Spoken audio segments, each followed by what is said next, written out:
A teenager is dead and another hurt in southeast Washington. Other two gunned down in an apparent road rage attack while going It's been 24 hours since the deadliest mass shooting in American history, and this morning, Services Office of we know San more Bernardino about County. guns, What but little about the story.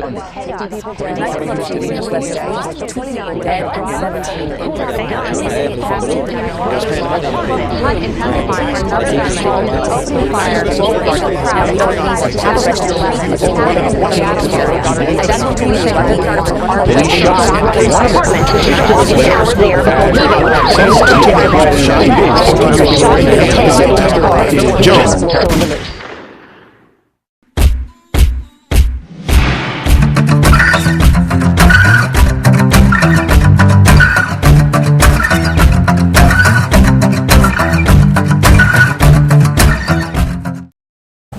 Gun control is one of the most controversial issues in today's society.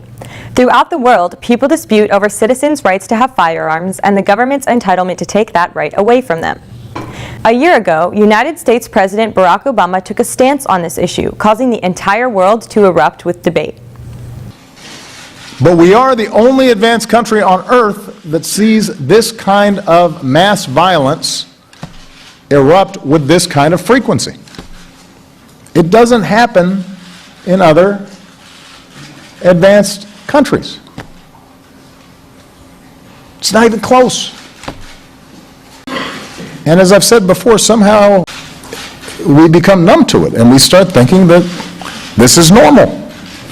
With a new president set to take office this month, especially considering the contrast between his views and those of his predecessor, Mr. Obama, it is pivotal that you consider what I have to say.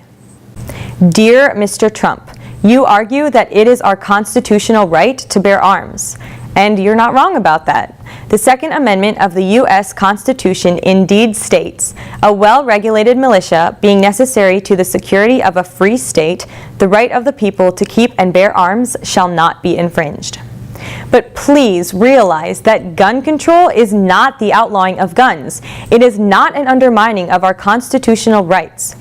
This hasn't been the first step in some slippery slope to mass confiscation.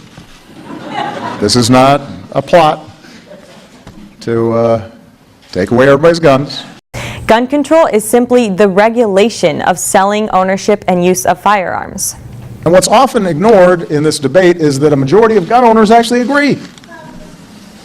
A majority of gun owners agree that we can respect the Second Amendment while keeping an irresponsible, law-breaking few from inflicting harm on a massive scale. Either way, pump action and automatic rifles were not a thing of the 18th century, meaning the arms referred to in the Second Amendment don't cover some of those that we use today. There's no way our founding fathers could have predicted how far we would come, not just decades, but centuries later. Given the progress we've made and the destruction it's caused, don't you think they'd reevaluate?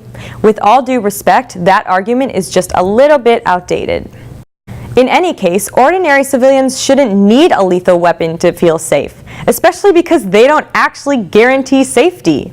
If you don't know how to use the weapon properly and responsibly, or if it somehow gets out of your possession, you're screwed. The "gun save more lives than they take" line is just plain wrong. Need proof? Let's talk statistics. Did you know that for every single justifiable homicide, there are approximately 36 other homicides or accidental deaths? In the United States, over 30,000 people are killed by gunshot each year. Homicide is the second leading cause of death among 15 to 24-year-olds, and over half of those are caused by guns. In 2015, the U.S. averaged more than one mass shooting per day. That's almost 1,500 victims in a year. You tell me, is being allowed to carry such a dangerous weapon just in case really worth the thousands of other deaths that could be avoided with a few simple regulations? You might change your mind if one of those other deaths were someone that you love. Personally, I'm fortunate enough to be able to say that this issue hasn't affected me directly. However, Morgan, a close friend of mine, can't say the same for herself.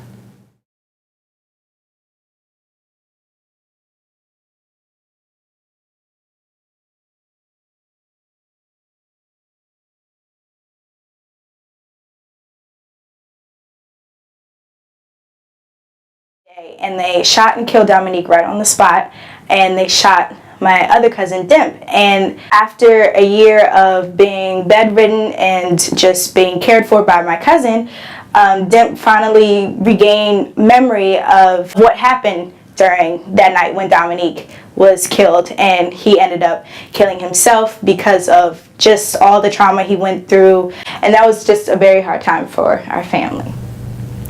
There's nothing unreasonable about background checks or gun safety training or just needing a legitimate reason to own a gun. There's nothing unreasonable about hesitating to place a firearm in the hands of someone with a criminal record or a severe psychological disorder. There's nothing unreasonable about requesting that these firearms be stored safely, maybe even locked away when they're not in use. And that's all gun control is. If we ensure that gun owners are properly trained, there will be less accidents. If we ensure that they're locked away safely when not in use, they'll less likely end up in the wrong hands. According to The Trace, tens of thousands more stolen guns entered the illegal market in 2015. And possibly the most shocking statistic, kids younger than 3 have gotten a hold of guns and shot someone at least 59 times in 2015. Most often, these toddlers injure or kill themselves, but more than a dozen have shot other people, sometimes fatally. Although restrictions may not necessarily change criminals' minds, such laws can indeed reduce their abilities and prevent fatal accidents. All in all, no one is saying that the government should ban all firearms, but it's way past time for you to step up and do something to protect your citizens. Dear Mr. Trump, I know you're not going to remember all of the numbers I've just thrown at you, so I'll leave you with one more. Statistically, 120,000 people will die due to gun violence over the course of your presidential term if you do nothing to stop them.